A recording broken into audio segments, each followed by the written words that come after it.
चौथे दिन जैसे ही राजा सिंहासन पर चढ़ने को उद्यत हुए, पुतली कामकंदला बोल पड़ी, रुकिए राजन, आप इस सिंहासन पर कैसे बैठ सकते हैं? यह सिंहासन दानवीर राजा विक्रमादित्य का है, क्या आप में है उनकी तरह विशेष गुण और त्याग की भावना? राजा ने कहा, हे सुंदरी, तुम भी विक्रमादित्य की ऐसी कथा सुनाओ जिससे उनकी विलक्षणता का पता चले। पुतली बोली, सुनो राजन, एक दिन राजा विक्रमादित्य दरबार को संबोधित कर रहे थे। तभी किसी ने सूचना दी कि एक ब्राह्मण उनसे मिलना चाहता है। विक्रमादित्य ने कहा कि ब्राह्मण को अंदर लाया जाए। विक्रमादित्य ने उसके आने का प्रयोजन पूछा। ब्राह्मण ने कहा कि वह किसी दान की इच्छा से नहीं आया है, बल्कि उन्हें कुछ बताने आया है। उसने बताया कि मानसरोवर में सूर्योदय होते ही एक खंभा प्रकट होता है, जो सूर्य का प्रकाश ज्यों-ज्यों फैलता है ऊपर उठता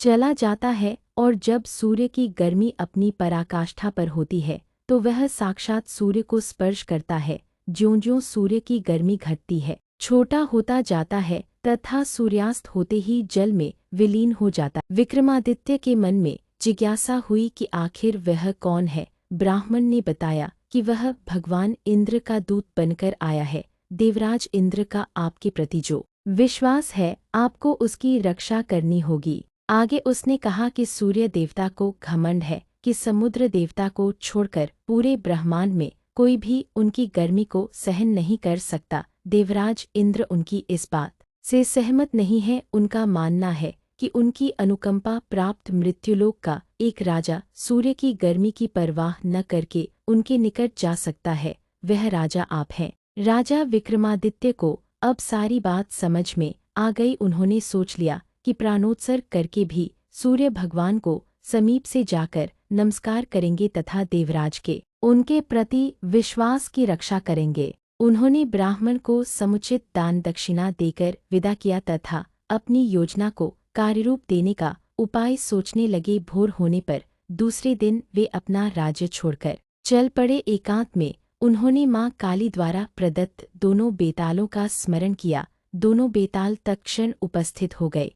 विक्रम को दोनों बेताल ने बताया कि उन्हें उस खंभे के बारे में सब कुछ पता है। दोनों बेताल उन्हें मानसरोवर के तट पर लाए। रात उन्होंने हरियाली से भरी जगह पर काटी और भोर होते ही उस जगह पर नजर टिका दी जहां से खंभा प्रकट होता। सूर्य की किरणों ने जैसे ही मानसरोवर के जल को छुआ, एक खंभा प्रकट हुआ। विक्रमादित्य तुरंत तैरकर उस खंभे तक पहुँचे। खंभे पर जैसे विक्रमादित्य चढ़े, जल में हलचल हुई और लहरें उठकर विक्रम के पैर छूने लगीं। ज्यों-ज्यों सूर्य की गर्मी बढ़ा ही नुकता खंभा बढ़ता रहा। दोपहर आते आते खंभा सूर्य के बिल्कुल करीब आ गया। तब तक विक्रम का शरीर जलकर बिल्कुल राख हो गया था। सूर्य भगवान ने जब खंभे पर एक मानव को जला हुआ पाया तो उन्हें समझते देर नहीं लगी कि विक्रम को छोड़कर कोई दूसरा नहीं होगा। उन्होंने भगवान इंद्र के दावे को बिल्कुल सच पाया। उन्होंने अमृत की बूंदों से विक्रम को जीवित किया तथा अपने स्वर्णकुंडल उतारकर भेंट कर दिए। उन कुंडलों की यह विशेषता थी कि कोई भी इच्छित वस्तु वे कभी भी प्रदान कर देते। सूर्यदेव ने अपना रथ अस्ताचल की दिशा में बढ़ाया तो खंभा घटने लगा। सूर्यास्त होते ही खंभा पूरी तरह घट गया और विक्रम जल पर तैरने लगे। तैरकर सरोवर के किनारे आए और दोनों बेतालों का स्मरण किया। बेताल उन्हें फिर उसी जगह लाए जहां से उन्हें सरोवर ले गए थे।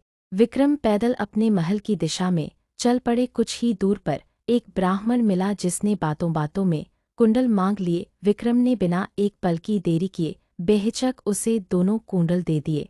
पुतली बोली, बोलो राजन, क्या तुम में है वह पराक्रम कि सूर्य के नजदीक जाने की हिम्मत कर सको, और अगर चले जाओ तो देवों के देव सूर्यदेव के स्वर्णकुंडल किसी साधारण ब्राह्मण को दे सको?